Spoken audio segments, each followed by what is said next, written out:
So as we talk about data, there is this urgency to have real-time data. And I want you to kind of share your thoughts on how important is real-time data as opposed to the idea of near time, and in what scenarios do we actually need real-time data, and when can we rely on maybe that second best of near time? Yeah, I think it's a really great question, Emma, and a really important question, because everybody who gets into data and data science for the first time believes that they need one perfect data. Now, to a degree, if you're making a life decision, like whether someone has breast cancer or not, you certainly want the most accurate data as possible. But if you're looking at an outbound marketing campaign and want to make a very general decision to identify a particular cohort of people, you don't. But data, and there's lots of it, actually costs a lot of money to mine, to curate, to store, and then to do data science and data analytics on top of it. So it's certainly not free, and that's the impression that people shouldn't get. But, data is available everywhere. And once you've got it, then you have, as you say, the right to make a real-time decision. And let me give you an example here. So if I'm doing a particular quote for a customer in an insurance brokerage, then I want enough data there at that moment in time to allow me to produce a price.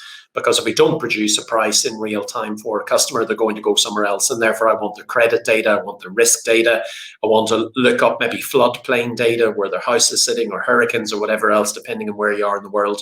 So that frontline, first-to-hand, real-time data is key, credit scores and everything else. But if I actually take the example of insurance brokerage again, and I look at customers that I'm attempting to renew, then I might want to run some data science that gives each of those customers a particular score. For example, you might have a customer lifetime value score. So in other words, if a customer stays with us 1 year, they might be worth $500. If they stay with us 5 years, they might be worth $2,500, and you may be able to sell them other types of insurance, like a home policy or a renter's policy or something else. And that data does not have to be real or real time. That's an example of near time data. So coming up to renewal policy time, I might want my analytics team to run some of those analytics that, based on past customer behavior and customers in that particular segment, what is this customer likely to do? In other words, will they stay or will they go? What channels will they buy on, or where will they be most receptive to take my call or contact? Or how do I get them over the line at the least acquisition cost as possible to allow me to expand that customer lifetime value element? And that's a place where you don't need real time, as in the immediate now data, to make an immediate decision. Because normally when you're in insurance brokerage selling, for example, car insurance, you can run that data 30 days out, because most people renew roughly day 21 to day 6 to day 1 in the real world. The other one is also, another example might be bonus. So we pay our sales staffs in organizations, bonus data. That's looking back over the prior month.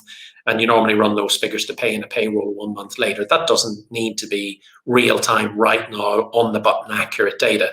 So I think when organizations are coming in, they need to look at all of the things that they're doing in the organization. They need to look at where they might use data insight to make decisions, take directions or whatever else, or make judgments.